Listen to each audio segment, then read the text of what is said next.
Long time no see. Today in our studio we will be reviving the Blacksmith Legends in RPG management sim developed by VM Gaming Limited and published by Rock Game SA. The title sees players opening up their own blacksmith shop to make horse shows and hummus. In a small village before expanding to open shops in multiple cities and managing a team of adventurers. The game is launching in early access but still boasts a healthy amount of the content. It starts with building your very first shop with a basic but sufficient building system. It lets you to put down different floors and walls, add windows, a variety of decorations and of course a door. It also lets you customize the work area for your workers. The same node-based system made sure that it's trouble-free process. However, it take before stating that the player is unable to rotate the camera to get better look at the shop. Once your shop is set up, it's time to get to work with a basic blacksmith. At the start of the game, the player is led by a series of quests that you help the game from the being overwhelming, but the tutorial definitely oversays its welcome.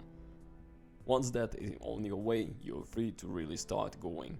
The gameplay loop of the Blacksmith Legends have purchasing raw materials to create items that are then sold to the market with the price depending on demand and the time as well as the item quality. Quality is determined by verifiable factors such as equipment in a shop and a blacksmith's experience and a morale. This introduces an interesting balance of keeping up demand to maximize the day profits while not pushing the stuff so hard that quickly begins to suffer. To help their keep, the players can fund upgrades for their workers and consult high-level data, although some of it states still to come in the future. Blacksmith Legend doesn't provide an elaborate story, and instead focus on the daily and modern life in the Middle Ages.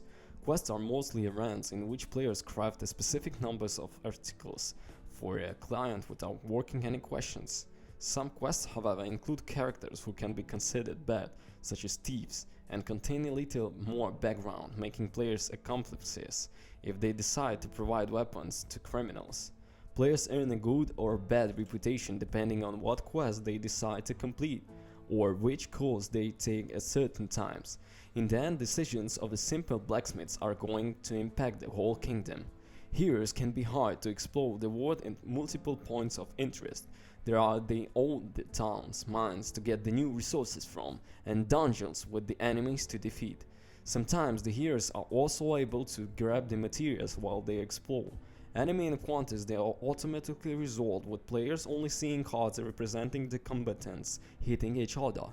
Players are able to choose whatever or to not to engage in the fight after comparing their party and the enemy power.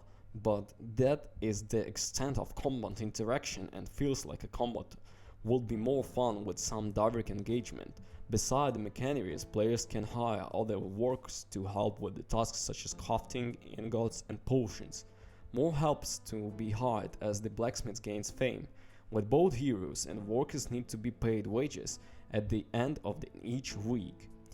After players have completed a decent numbers of quests, new features become available, such as a bulletin board to find new quests of merchants who can sell building materials. Building and adding objects to the workshop can guarantee bonuses, such as more frame or